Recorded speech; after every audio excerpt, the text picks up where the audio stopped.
Episode 1 of Tacos and Jockos. I'm Bear. Who are you? I'm Twitch, the shield bearer of faith. Where are we? Somewhere the heck in Florida. Arcadia, Florida. We've been like the extent of Florida, it feels like to me today. Yeah. Minus about 4 hours of intermittent air quotes sleep in the truck, and I think you've had about the same. Yeah. I've been up since 4:30 yesterday morning. It's 5:30 today p.m., so 37-ish hours. We had kids over at my house the night before. Yeah. All the kids. Yep. And we left Oklahoma and came to Florida because Hurricane Ian is destroying everything. Except it's not. And that's actually kind of frustrating because we went to Northport because we heard from Northport that it was really bad, and it's not that bad. Then we went down to Cape Coral. Cape Coral, yep. What'd you see in Cape Coral, bro? So I took like a brief video of it, and it's not meant to, make anyone else look bad. So I'm not going to show you guys. But I did take a video to send it to a contact that we have back home that knew someone here, so they got us information for an address, and their reporting was there were trees down in their area, like in their yard, and that it was like a 60-year-old woman. And so we drove hours kind of out of the way, but it was towards a area that we were told was hit hard. And we go to this neighborhood, and the video I took was like 10 seconds. I sent it back to my contact. I was like, they don't need help here. They had time to water their plants. Like they were outside watering whatever bush they had in their front yard. There were no trees down in their yard. So to me, the last one of these that I was part of, and I think the last one you were part of, was Kentucky, where entire towns didn't exist. And the scale of this is just very different to me. Yeah, with Kentucky, we're going in, and where there was a neighborhood, there's one house left. Yeah. And here, it's weird because, and it's not belittling what has gone on here, but it's like, you keep hearing from everybody, it's bad, it's bad, it's bad. I'm looking around, I'm like, guys, I couldn't fill our dump truck, Shaniqua, with the debris from one neighborhood here. Yeah. One neighborhood here wouldn't fill Shaniqua. Like, I look at the yards that we can immediately see, and they're done. I burned more brush than that. I took down 9 trees in my house last week. And that's more brush than what's in this entire neighborhood right here for vegetative debris on a Category 4 hurricane. Straight across from where we're at, there is a tree that is down that is not affecting anything. So we've seen trees that are down, but they're not actually altering life currently. And that's the stuff we were caring about. Yeah, because if we're going to spin up the Bear Nation, if we're going to spin up y'all, it needs to be for good reason. Right? Like, forsake not the widow and the orphan, be the hands and feet of the Most High. Right? Yeah. It's like inconvenient. It's like, and I don't want somebody to drive from Ohio to Florida to help somebody with the inconvenient tree that's kind of down in their backyard. Versus Kentucky, when we were there on that storm, we were pulling a 36-inch diameter oak tree out of the center of people's houses over and over and over again. So it's just a different scale. And the flooding is the flooding. What Grindstone does is we do hot meals, support local law enforcement, EMS, fire, and then construction and vegetative debris. There's not that much construction and vegetative debris. It's, again, one house, one neighborhood, a few houses in Kentucky, Cynthia's house, Mayfield. That was 1,000 yards of debris. Yep. 1,000 yards of debris. The dump truck holds 17 yards, so do the math on that, right? Yep. A lot of that we moved by hand because it was so scattered in such a large area. You couldn't take the power equipment effectively. You had to gather it in piles. And for comparison, here we are in Arcadia, northwest of Cape Coral and Fort Myers, that got hit the hardest. And we were just in Cape Coral earlier. And we're going to Fort Myers tomorrow. And subject to change, right? Who knows what the Father's going to show us tomorrow. But we're in Arcadia, which is northeast of Fort Myers and Cape Coral. And I couldn't fill a dump truck with the debris in this neighborhood. I couldn't make one load out of the debris that's in this neighborhood. Yeah. And so it's just a different. I was mentally prepared for chaos. Yeah. Because of what the reporting was, and I got here and I'm like, guys, we're staying in an Airbnb tonight. Yeah. We're not sleeping on the floor of a concrete, sleeping on a slab, sleeping under a poncho. We're sleeping in an Airbnb tonight. Yeah. I'll get it. We'll be in just a second, sir. We're on a phone call. Be right with you. You got it. Thank you. So, and then this guy who's got the Airbnb, he's with ChristianDisasterRelief.org.com, whatever, and nice enough fella, and he's local. And what was he telling you about this? Yeah, so, the best eyes that we need, the best information is going to be from who's already here, right? And so I was asking him what kind of scale they've seen, because maybe we just missed it. Of course, we have not driven the entirety of these cities. So if we're missing it, I want to know. And he told me, yeah, they've had crews working. They had a crew of, he said, I think 7 that was working the last 4 days. They came from somewhere in like North Carolina or something like that. And they weren't finding anything large scale. And I even asked him what their typical stuff is. He was asking me what our typical work type is. And it's very, very similar. He said, without me prompting it, without me telling him ours, he said, yeah, ours is usually the big stuff, like lots of trees down and blocking roads, blocking driveways, on houses. He's like, large scale stuff that you just aren't going to get rid of on your own. And we're not really finding any of that. I said, that's interesting because we aren't either.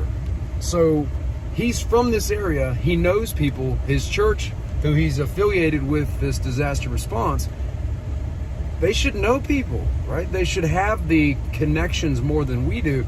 And we're having the same story. We also talked to a local politician. I don't know how much we want to give away on that, because we're not trying to offend anybody. Yeah, she was a very nice woman. Yeah. In a position of leadership in one of the local towns around here, and it's an affluent town. It's another thing that we're seeing with these are generally speaking affluent areas. I mean, the people that I would spin up from the Bear Nation from my own camp to come here to work on these, half of them live in camper trailers. Yeah. And we're going to come here and pick the debris out of, the $500,000 pool in the backyard of the multi-million-dollar house. It's a weird vibe with that. But in her words, she was very calm, very collected, well-spoken. She meant well. She was representing her constituents well. But she made it sound like a nuclear bomb had gone off in her city. We drove around specifically to locations that she gave us on a map and went and looked. Bro, I've made a bigger mess taking down trees in my backyard. Yeah. So she mentioned flooding in the area she sent us, and we went there and we drove through some neighborhoods, and I even told him, I was like, where's the water? Mm-hmm. Like, she said that her wording was that there was so much water that hadn't receded, they couldn't go in and do anything yet.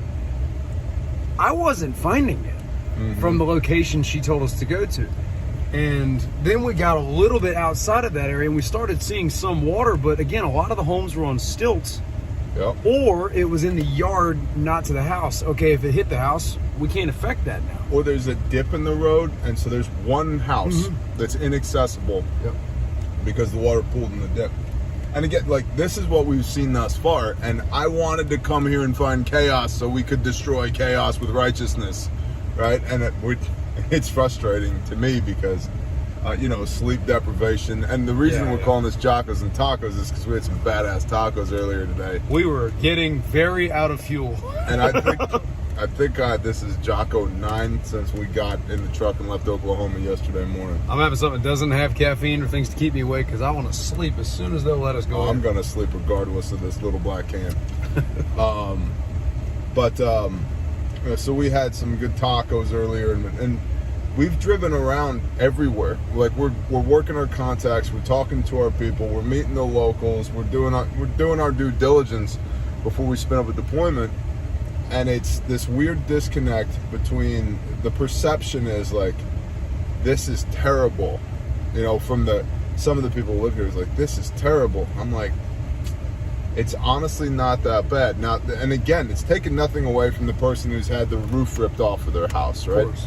But or flooding or any number of things. But the house is still there, right? Coming back from, this compare contrast between this and Kentucky, there's no comparison whatsoever. Another big difference, and of course we haven't been, at least that we know of, we haven't been through what the definition of low-income housing would be here yet. We haven't found it yet. I haven't found it.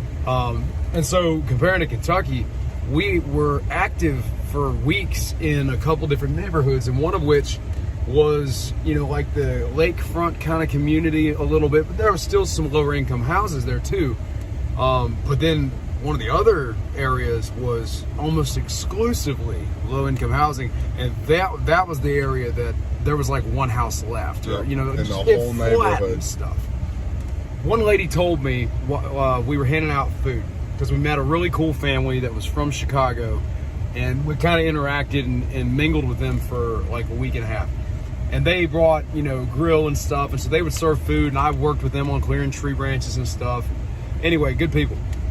This one lady that came and got food from them one day, I handed her kids some cookies because she asked, hey, can they have a cookie? I said, of course. So I handed her cookies and was talking to her about what happened. And she said that in her house, the only room that didn't get wrecked was the room that her and her kids took shelter in. Mm-hmm. Every other room was gone. Mm-hmm. And so if you can picture that, you're this little box and all the outer boxes surrounding you don't exist anymore. The effects that would have on your mind, that, wow, we were that close to my kids and her kids were little, to not existing anymore. And then they don't have a way to repair it or refund it either.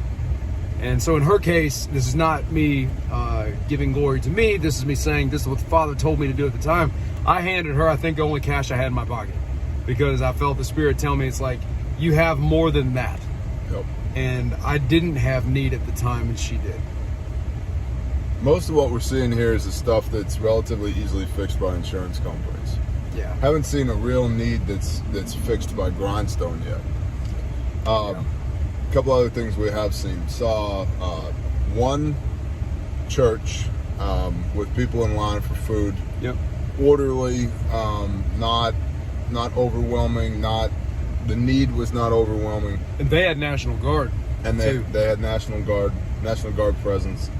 And then police officers, sheriffs, and or armed security at the gas stations that do have gasoline, not rationing the gasoline, but keeping everybody in line.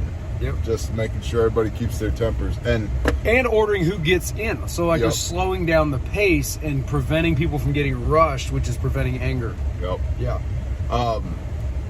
Speaking of anger, Floridians, y'all are terrible at driving. Oh my God. Arkansas was worse though. Oh well, yeah, Arkansas was really bad. We almost got like 4 different wrecks in Arkansas. Yeah. Anyway. Oh my gosh. Yeah, just calm down, guys. Just calm down. Yeah, slow down. Just slow down, just a little bit. We had a vehicle go around us on the right shoulder on a road and almost hit a guy that was walking. That was walking on the shoulder at 60 miles an hour. Yep. Yeah, it would have been a goner. Yep. So we're in Florida. We are doing our due diligence to come down here and do a recon to put a mission together, and thus far haven't seen anything to put a mission together for. Now tomorrow we'll go to Fort Myers. We'll be boots on the ground there. We'll see what's going on there. And we kept saying that I want to get to the edge of the water. Where's all this flooding? I want to get to the edge of the water. And when we would ask the officials where the edge of the water was, they'd send us to it and we'd find it, and it was 6 inches deep. Yeah. Right, because I've seen the videos of the 12-foot deep, river running through, and the 10-foot. Yep. Well, and days ago, one of our contacts we met with when we first got here, he was telling us he helped evacuate his sister and some special needs adult children that she has, because he got the call from her and he went and got them. And he said on their way out, the water was starting to come over the road, and then by the time they were almost all the way out, they were shutting down bridges because the water was going to cause problems. Yeah, absolutely. That's just not today. Yeah. Yep. So it's an odd vibe. It's an odd vibe. Maybe almost reminds you a little bit of Louisiana. A little bit. It does. It does remind me of Louisiana. We'll see what they got tomorrow. Yeah. We'll make sure we check it right. Yeah. It's a long way to get here. Well, that's the thing. The Father didn't tell us to come out here for nothing. No. We just haven't found what it is yet. Yep. So, all right, y'all. Jockos and tacos. Sit rep, boots on the ground from wherever the hell we are, Arcadia, Florida. Today we'll be in Fort Myers tomorrow, and we hit Cape Coral. Drove through Venice, Bradenton, Northport, and a couple of other, actually several other smaller towns around here. Yep. This was the center of the storm. In a whole different direction, it's pretty cool to me that the architecture here is relatively skillfully designed, because a storm that size, for homes like a lot of what's in our area, it probably would have been a very different story. And the trees, that's a big takeaway I had. The tree type is so different here. The size of the trees, because you're not talking about these massive oak trees. You're not talking about a 3-foot diameter oak. It's a whole different type of tree, and they're also much more sporadic. In fact, the main areas that I saw the trees down, they were left in clusters for like visual appeal, and there were no houses there. Yep. So they would collapse, and then there's nothing affected by it. Yep. And then the power companies, that's the last takeaway I had. They're out here in force. I mean, we went a couple miles, and they had almost every power pole was cracked and collapsed. And they're probably a mile. They had a crew at every one of them. That was in Cape Coral. Yeah. And there were hundreds of line trucks out there. And so and hundreds of poles down, to be fair. And good job, linemen, but they're getting that stuff back up, which is great, right? A lot of police presence too. A lot of police presence. Yep. So we're what, a week into this thing at this point? I don't even know. Something like that. My brain is smoked from no sleep. Yeah. But when we first deployed to Hurricane Michael, that was 5 months after the hurricane in Panama City, Florida, with the Rev. That was 5 months after the storm, and there were still people without power. There were still trees on tops of houses, through houses. There were still houses that were ripped in half, never put back together. Like, it was a literal disaster. This is not that. Not that I've seen. This is like, it might have had 154 mile an hour Category 4 winds. You can't tell it from looking at it. Yep. I wouldn't even necessarily classify it as a hurricane. Most of the storm damage, it just looks like a bad storm, and most of it looks like straight line wind damage, honestly. Yeah, there's not near as many trees that are broken in half and collapsed over on each other. Yep. So it's fascinating. It is. And I know, like, I wanted to shoot a bunch of cool little snippets today and piece it all together in a video for y'all. There's nothing to film. Yeah, I started to, and then I stopped because there was nothing. There's nothing to film. It's just, at least where we have been today, again, caveat, asterisk, it ain't that bad. Praise y'all, it ain't that bad. But it ain't that bad. And again, it's cool to me that there's been the amount of effort put in to essentially create like a line guard, I guess, at the gas stations. My guess is that's greatly helped. So they have a lot of backed up traffic on the road or in the turning lanes to the gas station, but there is an active effort to regulate how fast people are coming to the gas pumps, but you can buy all the gas you want once you're there. And cash. So there's several stations you have to have cash. Well, we paid cash for tacos as well. Tipped like a champ because those ladies were working hard. They were. Also, I-75 is an abomination right now, traffic-wise. I would take the surface roads and go 20 miles an hour on the surface roads rather than a literal 12 miles an hour on I-75. 12 miles an hour. 12 miles an hour. And when you only got to go 157 miles, no biggie. All right, we'll leave it there. Thank y'all for your support. I wish there was more for you to support us on right now. Maybe tomorrow. Yeah. Praise God, though, that there ain't. I thought we were coming to a target-rich environment. Turns out it's play school around here. So, but tomorrow's a new day, so bless y'all. Shalom. Shalom.